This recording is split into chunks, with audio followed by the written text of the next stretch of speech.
பாடம் 1.3 என்ன சத்தம் 5ஆம் வகுப்பு தமிழ் கேள்வி பதில் கற்பவை கற்றபின் 1. செழியனின் செயல்கள் பற்றி உங்களுடைய கருத்து என்ன? பதில் செழியனின் வீரமும் கருணை உள்ளமும் பாராட்டுக்குரியது. கற்பவை கற்றபின் 2. ஞாயிறு விடுமுறையில் நீங்கள் என்ன செய்தீர்கள்? பதில் ஞாயிறு விடுமுறையில் தோட்டத்திற்கு சென்று வயலில் நாற்று நட்டோம். ஒரு ஊரில் செல்வன் ஒருவன் வாழ்ந்து வந்தான். அவனிடம் அளவுக்கு அதிகமாக செல்வம் இருந்தது. வேலையாட்கள் நிறைய பேர் இருந்தனர். ஆனால் அவனால் மனம் நிறைவுடன் வாழ முடியவில்லை. ஒரு நாள் அந்த ஊருக்கு துறவி ஒருவர் வந்தார். அவரிடம் செல்வந்தன் தனக்கு மனநிறைவுக்கு வழி சொல்ல வேண்டினான்.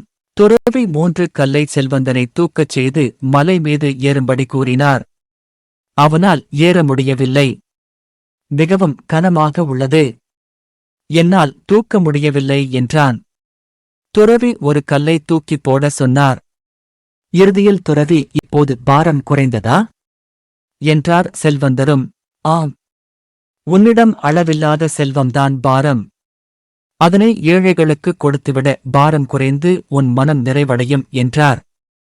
அவனும் அப்படியே செய்து மனநிறைவு அடைந்தான். இப்பாடப் பகுதிக்கு ஏற்ற தலைப்பினை குழுவில் கலந்துரையாடி தெரிவு செய்க. மாணவன் 1. இப்பாடப் பகுதிக்கு ஒலி என்னும் தலைப்பினை கோடுப்பேன். மாணவன் 1. இப்பாடப் பகுதிக்கு நுணுக்கம் என்னும் தலைப்பினை கோடுப்பேன். மாணவன் 2. இப்பாடப் பகுதிக்கு வீரம் என்னும் தலைப்பினை கோடுப்பேன்.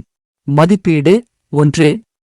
செழியன் ஆடுகளை காட்டிற்கு ஓட்டிச் செல்ல காரணம். பதில் ஞாயிற்றுக்கிழமை பள்ளிக்கு விடுமுறை என்பதால் செழியன் தன் பாட்டியுடன் ஆடுகளை மேய்ச்சலுக்காக காட்டிற்கு ஓட்டிச் சென்றான். மதிப்பீடு 2.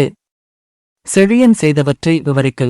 பதில் காட்டில் ஆடுகளை மேய விட்டுவிட்டு ஒரு மரத்தடியில் அமர்ந்து இயற்கை அழகை இரசித்துக் கொண்டு இருந்தான். திடீரென ஆடுகள் கத்தத் தொடங்கின.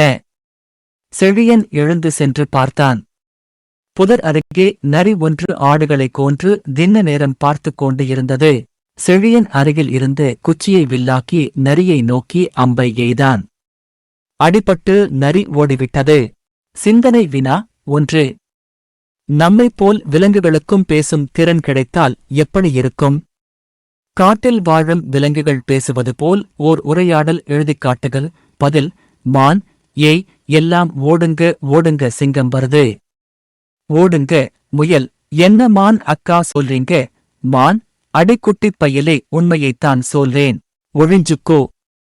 முயல் சரி மானக்கா. சிங்கம் ஏய் எல்லாரும் எங்க ஓடுறீங்க?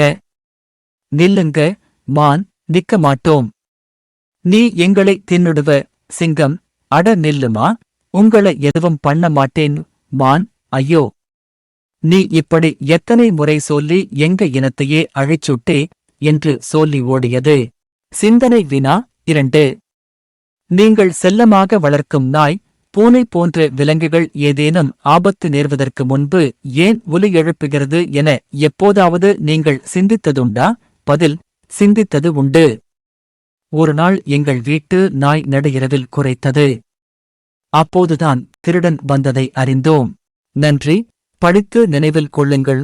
வகுப்பில் பகிர்ந்து கொள்ளுங்கள்.